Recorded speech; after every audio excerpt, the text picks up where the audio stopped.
Now, for a more analytical view on the developments, we're joined by the defence and geopolitical analyst, Dr. James Bosbotinis, live from West Sussex. Thank you so much for joining us, Doctor.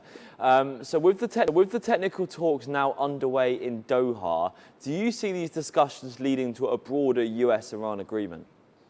Hello, thank you for having me. I am pessimistic about the prospects for a broader agreement. I think there is a vast gulf in positions between Washington and Tehran.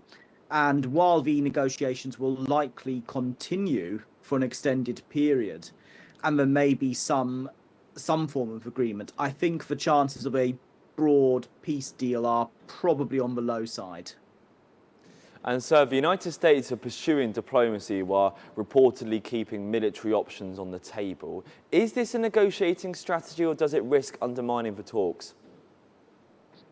It is a negotiating strategy. Obviously, the United States wants to convey to Tehran that it has options across the spectrum of possibilities. And if the Iranians do not agree to the sort of deal that the United States wants, then the United States will seek to coerce them into agreeing to those terms.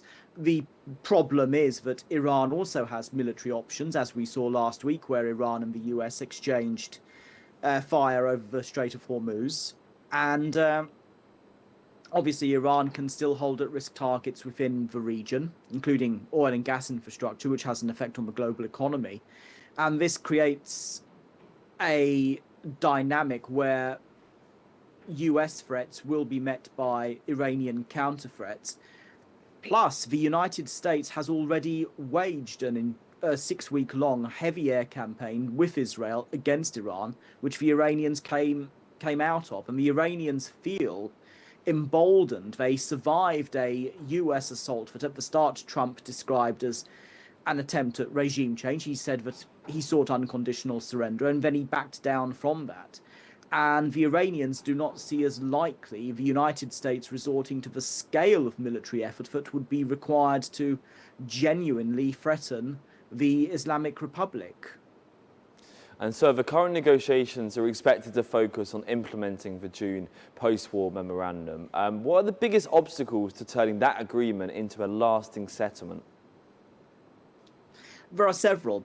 Again, the vast gulf in expectations between Washington and Tehran. The Iranian position on Lebanon, they wish to see the Israelis withdraw from southern Lebanon and cease attacks against Hezbollah, which Israel has made very clear it is not going to withdraw from its security zone in southern Lebanon.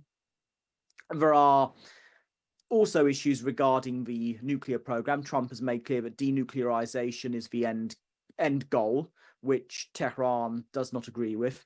And there is, of course, the Strait of Hormuz, which the United States is saying must be open to navigation, not subject to any form of tariff or fee or toll or whatever, whereas Iran is asserting that its full control over the strait should be recognized. So there are major areas within the MOU that herald major risks and the potential for a return to fighting.